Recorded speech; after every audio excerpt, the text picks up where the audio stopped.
안녕하세요, 민영쌤입니다. 오늘의 강의 주제는 바로 수시 필수 용어인데요. 특히 수시에 대해 아무것도 모르는 친구들 끝까지 주목해주세요. 수시를 준비하는데 가장 근본이 되는 학교생활 기록부가 있어야 수시를 지원할 수 있겠죠. 그래서 가장 먼저 여기 이 학교생활 기록부에 대해서 알아보도록 하겠습니다.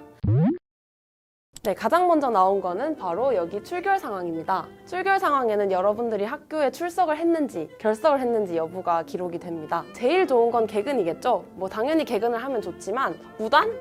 그냥 안 돼요. 물론 무단 하나 있으면서 대학에 붙는 경우도 있긴 하지만 여러분이 대학이라면 무단으로 학교에 빠지는 학생을 뽑고 싶겠습니까? 다음으로는 교과 이야기를 해볼 텐데요.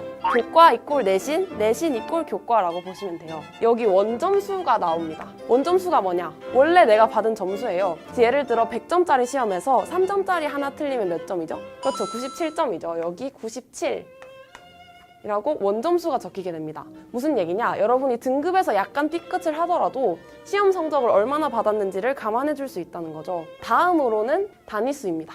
여러분이 수업 듣는 과목들이 일주일에 몇 번 들었냐를 체크하는 거예요. 예를 들어 단위수에 다가 적혀 있다, 국어가. 그럼 국어 수업을 일주일에 4번 들었다는 얘기예요. 그럼 여기서 꿀팁이 하나 있습니다. 단위수가 높은 과목은 내신에서 비중이 크게 됩니다. 만약에 4단위 과목이 싫다고 2단위짜리를 공부를 한다? 그게 바로 뻘짓입니다. 네, 여기까지 교과를 살펴봤고 비교과를 봐야겠죠. 교과가 아닌 나머지 부분을 다 비교과라고 합니다. 여러분이 흔히 떠올리는 자동보공진이라는 친구들이 있죠. 자율, 동아리, 봉사, 진로활동 다 여기 비교과에 들어가고요. 2024학년도 대입, 그러니까 너네 중학생들부터는 비교과의 비중이 많이 줄어들기 때문에 교과활동이나 동아리, 그리고 세특에 조금 더 신경을 쓰시면 되겠죠? 다음은 세부능력 및 특기사항입니다. 이 부분을 잘 쓰게 되면 내신 성적까지 보완할 수 있기 때문에 굉장히 중요한 영역입니다. 여기는 예를 들어서 설명을 해드릴게요. 만약에 내가 의대를 지망한다. 구체적인 키워드가 있어야 돼요. 내가 의학 분야 중에 어디에 관심이 있냐. 예를 들어 선생님, 저는 알츠하이머에 관심이 있습니다. 알츠하이머랑 관련된 뇌과학 분야에 대한 공부를 쭉 하는 거예요. 논문도 찾아보고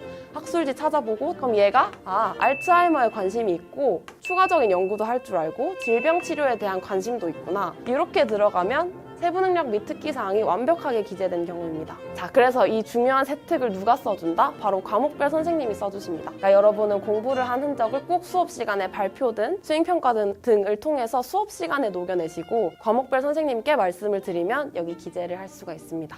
여기서 제일 많이 나온 질문이 뭐냐? 선생님, 저 진로가 없는데 그럼 뭐 해야 되나요? 이런 질문이 많이 나와요. 여러분은 대학원생이 아니기 때문에 고등학생 수준에서 할 수 있는 국영수과사에 대한 심층적인 공부이기만 하면 괜찮습니다. 이해되셨죠?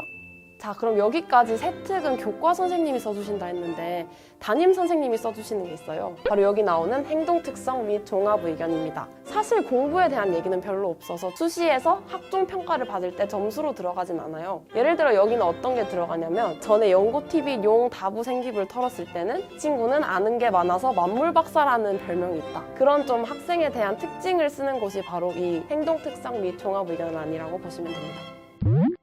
자, 생기부 각이 좀 나온다 싶은 친구들은 수시 모집에 관심을 가지게 되겠죠. 보통 9월 초부터 수시 접수가 이루어지는데요. 올해 같은 경우에는 특히 등교 계약이 늦어졌기 때문에 접수를 하는 기간이 약간 늦춰졌어요. 올해는 9월 23일부터 수시 접수가 이루어집니다. 그 말은 뭐냐? 적어도 9월 23일 전에 8월 말에서 9월 초까지에는 여러분이 서류 준비를 다 끝내셔야겠죠. 수시 모집에는 3대장 친구들이 있어요. 이 친구들은 보통 학생들이 줄여서 말을 하는데요. 학생부 교과 전형은 교과 로 줄여서 말을 하고 학생부 종합 전형은 줄여서 학종, 그리고 논술 전형은 그냥 논술이라고 하는데요. 이 두 개는 학생부를 가지고 대학에 가는 겁니다. 다만 차이점은 교과 전형은 내신으로 대학을 가고 종합 전형은 내신뿐만이 아니라 비교과까지 말 그대로 종합적으로 평가를 해서 대학에 갑니다. 논술은 그냥 글 써서 대학에 가는 거라고 보시면 돼요. 자, 그럼 이제 하나하나 살펴보도록 하겠습니다.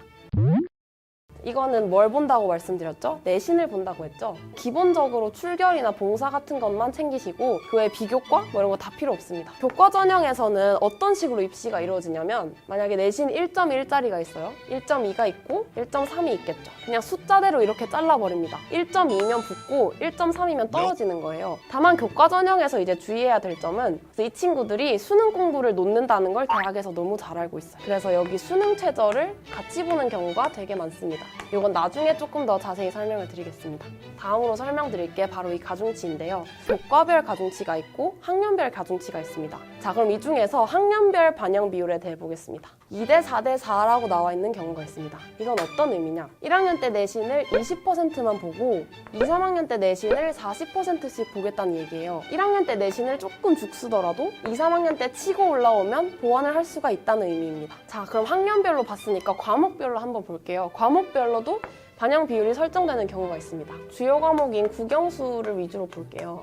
국어를 1, 영어를 0.7, 수학을 1.5로 봅니다 라고 표시된 경우는 뭐냐면 수학 점수에 1.5를 곱해서 환산을 한다는 거고 영어 점수에는 0.7을 곱해서 좀 작게 본다는 거예요. 여기는 어떤 친구들이 지원하면 유리할까요? 그쵸? 영어 점수를 좀 못 본 친구들은 여길 쓰면 점수폭이 좀 적게 깎이고 수학을 잘 본 친구들은 여길 쓰면 훨씬 크게 가산점을 받겠죠. 그래서 본인이 강점인 과목에 따라서 반영 비율을 참고하는 것도 입시 성패에 큰 영향을 미칠 수 있습니다.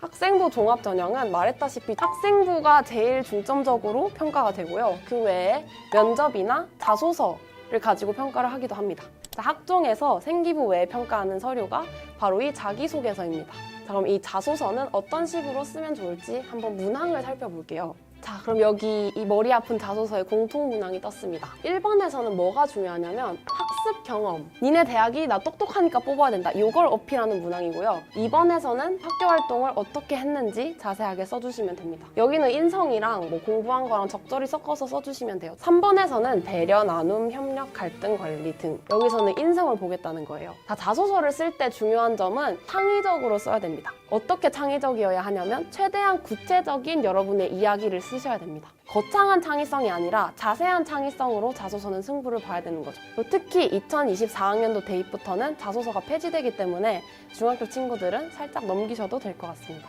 다음으로 학종에서는 면접을 보는 경우가 꽤 있어요. 면접이 좀 폐지되는 추세이긴 한데 어쨌든 스카이에서도 면접을 보고 있고 면접을 보는 대학들이 있습니다. 특히 말 잘하는 친구들이 어떤 식으로 생각하냐면 나는 입 잘 터니까 면접장 가서 대충 말하고 붙어야지 라고 생각하지만 그런 친구들 제가 얘기했죠. 그대로 탈락합니다. 면접에서는 크게 두 가지 종류가 있어요. 첫 번째는 서류 면접입니다. 그리고 두 번째는 재시문 면접이에요. 서류 면접은 뭐냐? 여러분이 가지고 가는 생기부로 면접을 보는 거예요. 특히 학생들이 이걸 되게 만만하게 보거든요. 그렇지만 얘가 진짜 어려운 건 뭐냐면 여러분이 동아리 활동에서든 세특에서든 공부한 내용 있잖아요. 거기서 꼬투리를 잡을 수가 있어요. 그래서 제가 아는 하나의 일화가 있는데 어떤 친구가 사회 정의에 대해서 관심이 있어서 윤리 쪽에서 평등을 키워드로 잡아서 문헌조사를 한 거예요. 근데 교수가 딱 이걸 보고 무슨 질문을 했냐면 학생, 평등이랑 공평이 무슨 차이점을 가지고 있는지 아나? 이렇게 물어본 거죠. 여러분 대답할 수 있나요? 그래서 어쨌든 서류 면접도 만만하게 볼 건 아니고 여러분들이 준비를 해간 거를 꼼꼼히 보고 들어가야겠죠? 다음은 재시문 면접인데 말로 하는 논술이라고 생각을 하시면 돼요. 면접장에서 시험지를 줍니다. 수학과학은 수학과학 관련된 문제를 주고 인문 계열에서도 비문학 같은 영어 혹은 한글 재시문을 줘요. 그래서 이거를 풀어서 교수님들 앞에 답을 말하는 게 재시문 면접입니다. 이제 여러분이 서류 접수를 한 이후에는 대비를 하고 들어가시는 게 좋습니다. 자, 다음으로는 논술 전형을 한번 볼게요. 제가 알기로 가장 많은 학생들이 쓰는 전형이에요. 논술 전형은 문제가 나왔을 때 글로 답을 쓰는 겁니다. 논술이 요즘에는 비중이 줄어든다는 얘기가 많지만 여전히 대학에서 많은 인원을 뽑고 있어요. 섣불리 포기하지 말고 우직하게 논술 준비를 하시는 게 좋습니다. 내신이 잘 안 나왔을 때 그래도 상위권 대학을 노려볼 수 있는 카드니까요. 이 논술 전형은 특히 수능 최저를 빡세게 걸어두는 경우가 많습니다. 논술 준비하는 친구들은 수능도 놓지 않고 논술도 놓지 않고 두 개를 같이 가져가야 돼요. 그래서 말이 나온 김에 수능 최저 학력 기준을 같이 보겠습니다. 그럼 이 수능 최저 학력 기준은 어떻게 제시가 되느냐? 3합 6 이런 형태로 제시가 됩니다. 이거는 과목 수고요. 요거는 등급의 합입니다. 그래서 요걸 맞추려면 어떤 식이어야 되냐면 예를 들어 국영수 2를 받거나 이렇게 좀 유동적으로 맞출 수도 있어요. 이럴 경우에는 내가 만약에 난 죽어도 수학이 2는 안 나올 것 같다. 그럼 국어, 영어에 좀 더 집중해서 이 합을 맞춰야겠죠. 이런 식으로 수능 최저가 설정이 됩니다. 이게 막상 보면 맞추기 마냥 널널한 등급은 아니고 수능을 놓으면 뭐 그냥 떨어지는 그런 정도의 기준이에요. 수시 준비하는 친구들 중에도 목표 대학, 전형에 따라 꼭 이 수능 최저를 확인하시고 그만큼은 수능을 만들어 두는 게 좋습니다. 그리고 또 입시에서 중요한 얘기가 뭐냐면 홍대 라인에서는 수능 최저를 보는 학종이 홍대밖에 없습니다. 그럼 어떤 일이 벌어지냐? 최저만 맞추기만 하면 학종에서 붙기 제일 쉬운 대학이 홍대가 되는 거예요. 왜냐면 내 경쟁자들이 수능을 못 봐서 떨어지거든. 그래서 여러분이 수능 최저를 맞출 수 있다면 이게 굉장히 큰 경쟁력이 될 수도 있습니다. 자, 이 수능 최저까지 했으면 어지간한 수시 용어는 다 끝낸 건데 저희 마지막으로 용어 하나만 더 보고 가겠습니다.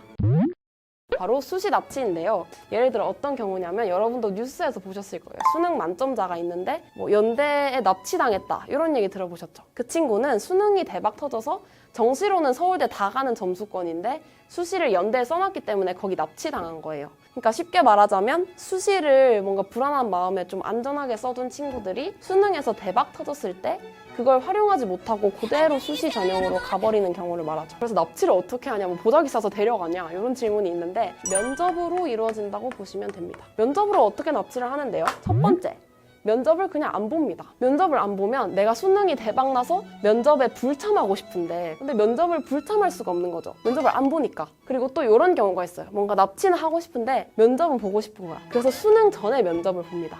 그러면 수험생 입장에서는 면접을 무조건 가야 되거든. 그래서 면접 시기나 아니면 면접 시행 여부에 따라서 이 수시 납치를 판별하곤 합니다. 자, 이렇게 수시 납치를 열심히 설명했는데 많이 일어나는 경우는 아니에요. 그래서 특히 나는 수시를 쓸 거긴 한데 나 정시 잘할 자신 있다. 이런 친구들은 납치 전형 피해서 쓰면 좋겠죠? 자, 이렇게 오늘은 수시 필수 영어에 대해서 민영쌤과 함께 알아봤습니다. 이 영상 봤으면 여러분은 뭘 해야 되죠? 여러분의 목표 대학 입학처에 당장 들어가서 여러분이 어떤 전형에 적합한지 탐색을 하고 그에 맞는 로드맵을 세워보시기 바랍니다. 자, 그러면 이 외에도 민영쌤이 직접 강의해줬으면 좋겠다 싶은 주제가 있으면 댓글로 많이 알려주세요. 저는 다음 영상으로 인사드리겠습니다. 안녕! 그럼 단위수가 높은 과목부터 조지시면 돼요. 2대 4대 4죠.